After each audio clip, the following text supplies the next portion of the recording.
Eh, halo semuanya, selamat datang di podcast Ngopi, ngobrol bareng Koor Prodi. Kali ini kita akan ngobrol santai dengan Koor Prodi yang ada di FBS Unesa.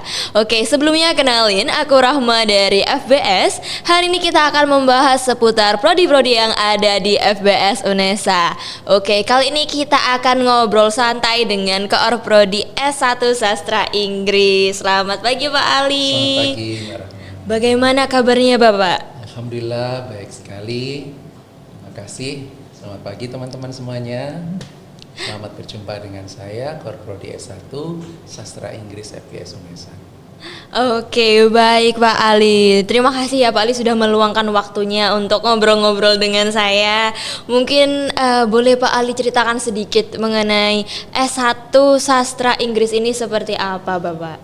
Ya, jadi S1 Sastra Inggris atau Prodi S1 Sastra Inggris FBS Unesa ini dulunya merupakan prodi yang tergabung atau menjadi satu dulunya ya dengan pendidikan bahasa Inggris. Tahun 1964 masih menjadi satu ya, jadi belum sastra Inggris karena sastra Inggris ini adalah prodi yang baru, perkembangan dari prodi S1 pendidikan bahasa Inggris tahun 1998. Jadi masih lumayan baru, tetapi kiprah kami sebagai prodi di FBS ini sudah menghasilkan lulusan yang lumayan banyak dan tersebar di berbagai instansi, terutama instansi-instansi yang ada kaitannya dengan media dan juga komunikasi. Salah satunya itu presenter, kemudian pembawa acara, kemudian juga penampil ya di televisi gitu. Karena memang salah satu capaian lulusan kami itu salah satunya adalah menjadi pewara dan juga ahli komunikasi. Oke, baik. Jadi bisa dibilang ya nanti harapannya lulusannya bisa sebagai pewara, presentasi, kemudian juga karena sastra mungkin bisa sebagai sastrawan juga ya Bapak ya. Iya, begitu. bisa juga. Kemudian Bapak kira-kira apa nih daya tarik dari S1 Sastra Inggris ini? Makanya teman-teman harus memilih S1 Sastra Inggris gitu. S1 Sastra Inggris ini adalah prodi yang istilahnya itu lumayan cool gitu ya, keren. Iya, gitu keren. ya. Karena memang di sini kami memang menempa mahasiswa itu untuk belajar hal-hal yang aplikatif. Jadi tidak hanya teoritis tetapi aplikatif dan juga sangat komunikatif. Kenapa? Karena kita berhubungan dengan media massa. Contohnya adalah sebagai jurnalis, kemudian juga penulis atau kolumnis, gitu ya, penulis lepas dan juga konten kreator. Jadi mereka ini adalah orang-orang yang komunikatif sebenarnya. Dan kami membekali mahasiswa dengan keilmuan dan juga teori-teori dan juga praktik-praktik yang ada kaitannya dengan komunikasi dan jurnalisme. Di samping itu juga memang kami membekali mahasiswa kami dengan teori-teori budaya. Salah satunya juga memang kritik sastra, karena disitulah letak kekritisan mahasiswa untuk belajar ilmu-ilmu kritis. Akhirnya memang mereka menjadi penulis dan juga menjadi kritikus sastra. Di samping itu juga ada mata kuliah creative writing, di mana mahasiswa dibekali untuk menulis dan juga untuk mengulas karya sastra dengan sudut pandang mereka, dengan sudut pandang teoritis gitu. Jadi tidak hanya menghasilkan tulisan kritis, tetapi juga mereka juga bisa menghasilkan karya kreatif, misalnya menulis puisi, menulis drama, dan juga menulis cerpen atau novel. Oh, jadi bisa dibilang untuk di prodi S1 Sastra Inggris ini dari materi-materi yang juga yang diajarkan tidak hanya untuk membuat suatu kritik tapi juga menghasilkan satu hal yang kreatif dan juga inovatif begitu ya Bapak. Kemudian Bapak kira-kira boleh diceritakan prestasi yang telah diraih oleh mahasiswa S1 Sastra Inggris ini seperti apa Bapak? Prestasinya lumayan banyak. Kalau di prodi sastra Inggris kurang lebih sama ya dengan pendidikan bahasa Inggris, misalnya debat gitu ya.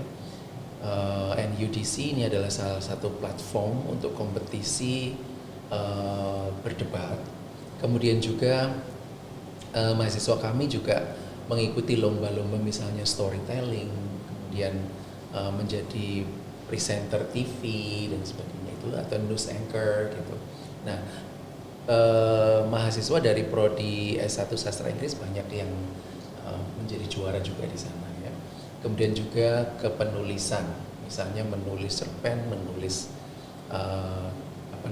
essay atau prosa pendek dan sebagainya, itu juga mahasiswa kami bisa dan mereka aktif mengikuti kegiatan ini. Ada beberapa yang sudah menjadi juara juga. Di samping itu Prodi Sastra Inggris ini dari tahun ke tahun ketika masih ada program IISMA ya. Iya, IISMA Bapak. Dari Kementerian Pendidikan dan Kebudayaan dulu ya. Prodi Sastra Inggris ini selalu mengirimkan mahasiswanya banyak. Iya, banyak ya Pak, lalu menyumbang. Jadi penyumbang mahasiswa untuk IISMA ke luar negeri yang terbanyak di UNESA ini. Wah, keren sekali teman-teman. Dari Prodi S1 Sastra Inggris ini kalau dari achievement-nya, dari prestasi-prestasinya nggak perlu diragukan lagi ya. Karena mulai dari sebagai presenter, kemudian penulis cerpen, kemudian dari karya tulis dan lain sebagainya, itu sudah banyak sekali ya pendahulu-pendahulunya. Kalau semisal kalian mau gabung, kalau kalian mau mendaftar di Sastra Inggris ini, kalian nggak perlu ragu-ragu lagi begitu. Kemudian Pak, untuk di Prodi Sasing ini mahasiswa bisa lulus berapa semester Bapak? Iya, kami menargetkan mulai tahun ini ya, kalau tahun lalu juga sebenarnya sudah dicanangkan oleh rektor dan juga oleh pimpinan di universitas, mahasiswa bisa lulus 3,5 tahun. Oh, jadi pada bisa 3,5 tahun. Semester ke-7 mahasiswa itu bisa lulus. Wah, keren sekali, bisa 3,5 tahun. Tergantung mereka ini mau memacu diri untuk menyelesaikan tugas-tugas kuliah dan juga tugas akhir. Baik Bapak. Oh, mungkin ada pesan yang ingin disampaikan untuk teman-teman yang masih ragu mendaftar di Sastra Inggris Bapak? Jadi teman-teman SMA, teman-teman dari SMK, MA dan sederajat, jikalau kalian ingin menjadi seorang ahli komunikasi, ahli jurnalisme, ahli penerjemah, baik penerjemah lisan maupun tulis, kalian bisa bergabung dengan Prodi S1 Sastra Inggris FBS UNESA.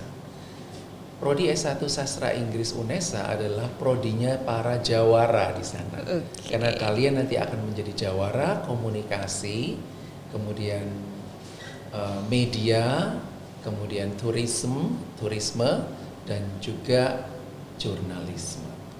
Baik, terima kasih Pak Ali atas waktunya dan juga penjelasannya yang sangat informatif. Semoga podcast hari ini bisa menambah wawasan dan menjawab pertanyaan dari teman-teman semua.